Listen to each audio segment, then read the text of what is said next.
ನಮಸ್ಕಾರ ವೀಕ್ಷಕರೇ, ಮುಂದಿನ 3 ಗಂಟೆಯಲ್ಲಿ ರಾಜ್ಯದ 12 ಜಿಲ್ಲೆಗಳಲ್ಲಿ ಭಾರೀ ಮಳೆ, ಎಚ್ಚರಿಕೆಯಿಂದ ಇರುವಂತೆ ಜನರಿಗೆ ಮನವಿ. ಹವಾಮಾನ ವರದಿ ಪ್ರಕಾರ ಮುಂದಿನ 3 ಗಂಟೆಗಳ ಅವಧಿಯಲ್ಲಿ ಹಲವು ಜಿಲ್ಲೆಗಳಲ್ಲಿ ಗುಡುಗು ಮಿಂಚು ಹಾಗೂ ಬಲವಾದ ಬಿರುಗಾಳಿ ಸಹಿತ ಸಾಧಾರಣದಿಂದ ಮಳೆಯಾಗುವ ಸಾಧ್ಯತೆ ಇದೆ. ಯಾವೆಲ್ಲ ಜಿಲ್ಲೆಗಳಿಗೆ ಯೆಲ್ಲೋ ಅಲರ್ಟ್? ಕರಾವಳಿ ಭಾಗ, ದಕ್ಷಿಣ ಕನ್ನಡ, ಉಡುಪಿ ಮತ್ತು ಉತ್ತರ ಕನ್ನಡ, ದಕ್ಷಿಣ ಒಳನಾಡು, ಬೆಂಗಳೂರು ನಗರ, ಬೆಂಗಳೂರು ಗ್ರಾಮಾಂತರ, ತುಮಕೂರು, ಹಾಸನ, ಕೊಡಗು, ರಾಮನಗರ, ಚಾಮರಾಜನಗರ, ಉತ್ತರ ಒಳನಾಡು, ಧಾರವಾಡ ಮತ್ತು ಕಲಬುರಗಿ.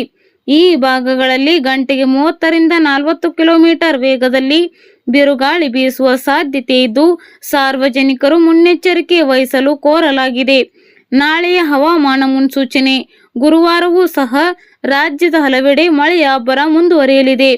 ಕರಾವಳಿಯ ದಕ್ಷಿಣ ಕನ್ನಡ ಮತ್ತು ಉಡುಪಿ ಜಿಲ್ಲೆಗಳಲ್ಲಿ ಭಾರೀ ಮಳೆಯಾಗುವ ಮುನ್ಸೂಚನೆ ಇದ್ದು, ಯೆಲ್ಲೋ ಅಲರ್ಟ್ ನೀಡಲಾಗಿದೆ. ಇದರೊಂದಿಗೆ ಉತ್ತರ ಒಳನಾಡಿನ ಜಿಲ್ಲೆಗಳಾದ ಧಾರವಾಡ, ಗದಗ ಮತ್ತು ಹಾವೇರಿಯಲ್ಲೂ ಬಿರುಗಾಳಿ ಸಹಿತ ಭಾರೀ ಮಳೆಯಾಗುವ ಸಾಧ್ಯತೆ ಇದೆ ಎಂದು ಹವಾಮಾನ ಇಲಾಖೆ ತಿಳಿಸಿದೆ. ಜೂನ್ 13ರಂದು ಕರಾವಳಿಗೆ ಆರೆಂಜ್ ಅಲರ್ಟ್.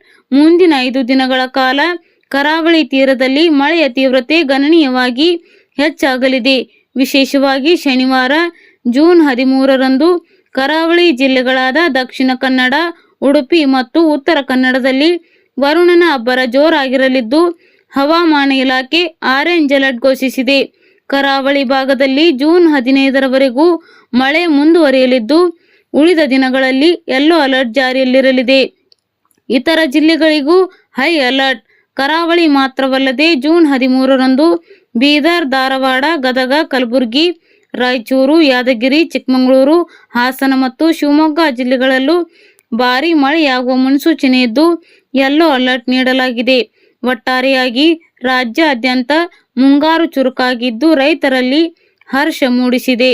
ಆದರೆ ಸಾರ್ವಜನಿಕರು ಮತ್ತು ತಗ್ಗು ಪ್ರದೇಶದ ನಿವಾಸಿಗಳು ಹವಾಮಾನ ಇಲಾಖೆಯ ಸೂಚನೆಗಳನ್ನು ಪಾಲಿಸಿ ಜಾಗರೂಕರಾಗಿರಲು ಯೆಲ್ಲೋ ಮತ್ತು ಆರೆಂಜ್ ಅಲರ್ಟ್ ಘೋಷಿತ ಜಿಲ್ಲೆಗಳ ಆಡಳಿತ ಮಂಡಳಿಗಳು ತಿಳಿಸಿವೆ.